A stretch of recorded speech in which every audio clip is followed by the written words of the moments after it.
likumbitsa tsiku lomalizalo, ndidzauke mumanda anga,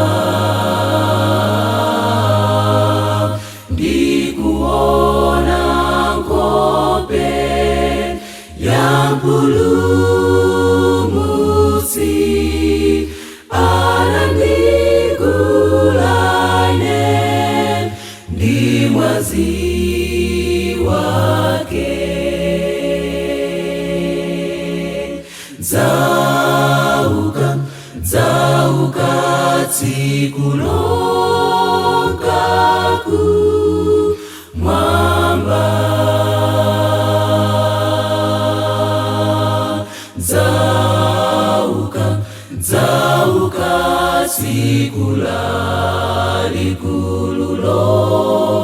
mene Mbuye dzagonjetsa imfa tidzakhala osafanso.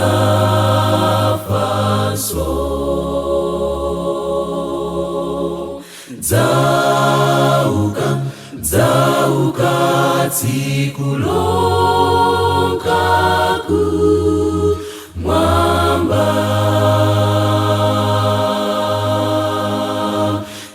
dzauka, dzauka tsiku lalikululo mene Mbuye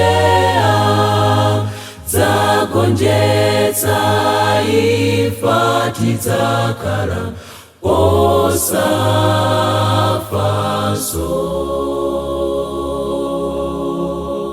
Odala anthu omwe afa mwa Mbuye, pakubwera mfumu ya mafumu, manda adzasweka pomva lipenga, nakomana naye mulemelero.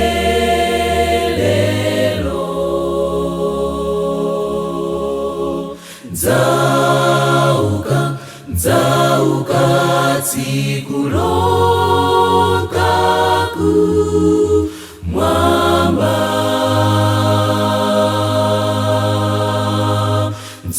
dzauka, dzauka tsiku lalikululo mene Mbuye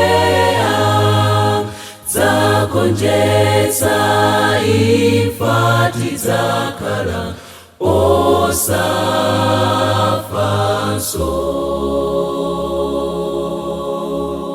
Dzauka, dzauka tsiku lonkaku mwamba,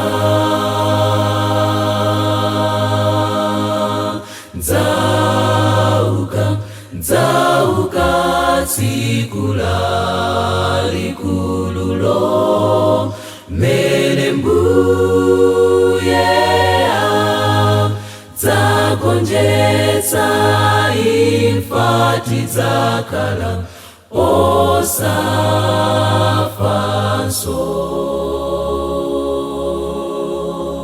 Mene Mbuye